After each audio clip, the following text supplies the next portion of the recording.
네, 오늘 우리가 함께 파헤쳐볼 이야기는 바로 한국 사회에서 꽤나 큰 논란을 불러일으켰던 책 마을 전쟁이 제시하는 이론입니다. 이 책이 던지는 질문은 이거예요. 대한민국이 외부의 공격이 아니라 내부에서, 그것도 자그마치 가장 작은 단위인 마을에서부터 어떻게 무너질 수 있는가? 여기에 대한 하나의 가상 시나리오를 제시하고 있죠. 자, 한번 생각해 보시죠. 정말 도발적인 질문 아닌가요? 우리가 보통 전쟁이라고 하면 국경을 넘나드는 미사일이나 탱크를 상상하잖아요. 그런데 만약에 전혀 다른 방식의 전쟁이, 아주 조용한 전쟁이 바로 우리 주변에서 이미 벌어지고 있다는 주장이 있다면 여러분은 어떻게 생각하시겠어요? 바로 이 지점에서 마을 전쟁의 핵심 주장이 등장합니다. 이 책의 논리를 따라가 보면요, 이제 국가의 운명을 결정하는 진짜 싸움터는 더 이상 서울의 국회나 청와대가 아니라는 겁니다. 바로 우리 동네 주민센터, 그러니까 지방자치단체라는 거죠. 국가의 심장을 노리는 게 아니라 온몸에 퍼진 실핏줄부터 장악해 들어온다는 그런 이야기입니다. 이 책은 지금 벌어지는 상황을 하나의 거대한 가상 전쟁 시나리오로 보고 있습니다. 국가가 위에서부터 무너지는 게 아니라 아래로부터, 그러니까 풀뿌리부터 서서히 포위되어 붕괴하는 과정을 아주 구체적으로 그리고 있거든요. 지금부터 그 시나리오를 한번 따라가 보겠습니다. 이 시나리오의 첫 번째 단계는 저자에 따르면 바로 전선의 이동입니다.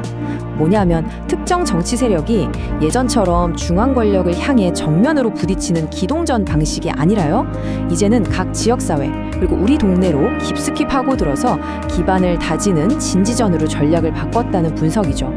그래서 이 꼬리가 몸통을 흔든다는 말이 나오는 겁니다. 지방이라는 꼬리를 먼저 꽉 잡아서 결국 국가라는 몸통 전체를 마음대로 움직이겠다는 의도로 이 책은 희석하고 있는 거죠. 그리고 이 숫자가 바로 그 새로운 전쟁터의 개수입니다. 3,491개. 이게 대한민국에 있는 모든 읍, 면, 동의 숫자라고 해요. 저자는 바로 이 3,491개의 작은 마을들이 새로운 전략의 핵심 타겟이라고 주장하는 겁니다. 자, 그럼 이제 이 책이 제시하는 가장 핵심적인 이론이죠. 이 마을들을 장악하기 위한 4단계 시나리오를 한번 자세히 들여다보겠습니다. 저자는 이 과정이 마치 한 편의 잘 짜인 연극처럼 기승전결 구조를 가지고 착착 진행된다고 설명합니다. 시나리오의 1막은 법이라는 아주 합법적인 무기를 통해서 시작된다고 책은 말합니다. 저자는 특정 정치 세력이 발의했다고 주장하는 이 주민자치 기본법을 두고 마치 성을 함락시키기 위해 성문 안으로 들여보낸 트로이의 목마와 같다고 비유하는데요. 겉으로 보기엔 전혀 문제가 없어 보이지만 그 안에는 결정적인 변화의 씨앗을 숨기고 있다는 뜻이겠죠.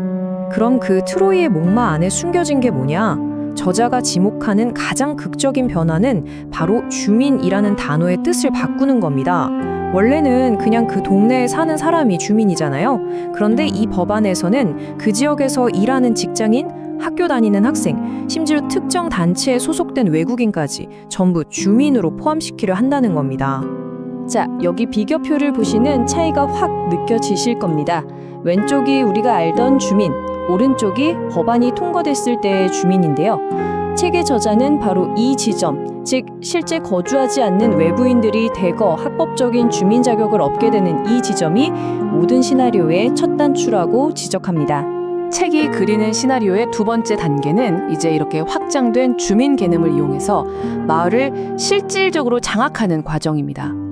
예를 들어서 아주 조직적으로 움직이는 특정 노조나 교원단체의 회원들이 합법적인 주민 자격으로 주민총회에 나타나는 거죠.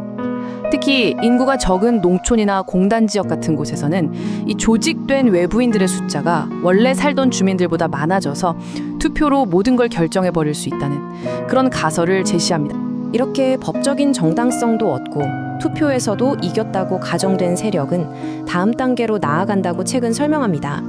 바로 주민자치회라는 기구를 통해서 마을에 대한 실질적인 통제권을 완전히 장악하는 거죠. 저자는 이걸 두고 일종의 독립적인 마을 공화국이 세워지는 단계라고 표현합니다. 이 슬라이드에 정리된 내용이 저자의 주장 중에서 정말 놀라운 부분인데요. 이 주민자치회가 단순히 동네 반상회 수준이 아니라는 겁니다. 마을의 예산을 마음대로 쓰고 심지어 주민들의 개인정보까지 정부에 요구할 수 있는 그야말로 막강한 권한을 갖게 된다고 주장하거든요. 이건 뭐 선거로 뽑힌 시장이나 군수와는 완전히 다른 또 하나의 권력이 생겨나는 저자의 말대로 이중 권력 구조가 만들어지는 셈이죠. 그러니까 핵심은 이거예요. 이 시나리오대로라면 선거를 통해 주민들의 검증을 받지 않은 특정 그룹이 마을의 실질적인 주인이 되어버리는 겁니다. 저자는 이런 마을을 대한민국 행정 시스템 안에 존재하는 독립적인 해방구라고 부르면서 중앙정부의 힘이 전혀 미치지 않는 영역이 생겨날 수 있다고 경고하고 있습니다. 자, 이제 시나리오의 마지막 단계, 클라이맥스입니다. 저자는 바로 역사에서 비슷한 장면을 찾아내는데요. 지금 벌어지고 있다고 주장하는 이 모든 상황이 놀랍게도 해방 직후였던 1946년의 모습과 굉장히 닮아 있다는 겁니다.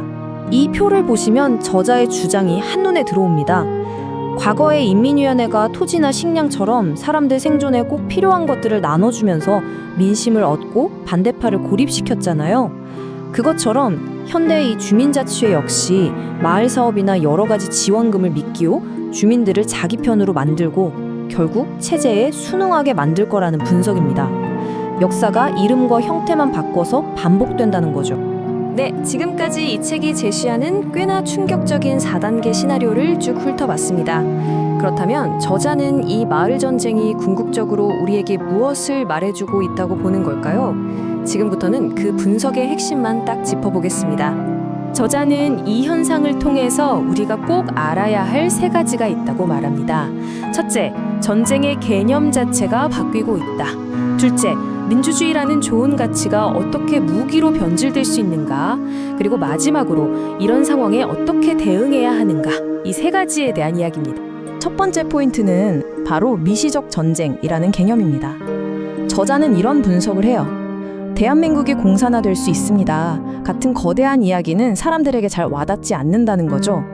하지만 당신이 사는 아파트, 당신이 사는 동네가 위험합니다 라고 말하면 사람들이 훨씬 더 민감하게 반응한다는 겁니다.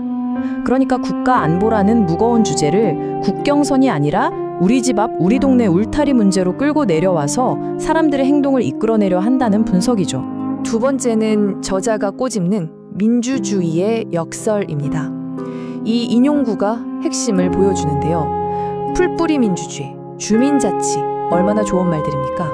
그런데 저자는 바로 이런 긍정적인 단어들이 실제로는 소수의 조직이 다수를 지배하기 위한 명분, 즉 위장막으로 사용될 수 있다고 아주 강하게 경고합니다.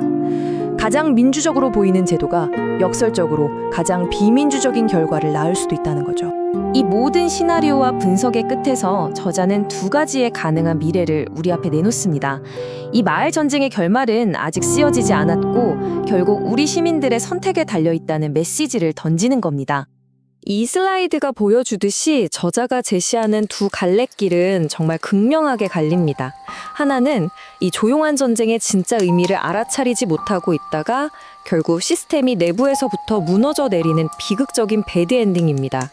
다른 하나는 시민들이 이 문제의 심각성을 깨닫고 우리 마을은 우리가 지킨다고 행동에 나서서 결국 자유민주주의 체제를 지켜내는 해피엔딩이죠. 어떻게 보면 이 책은 하나의 거대한 경고문이자 동시에 행동을 촉구하는 지침서인 셈입니다.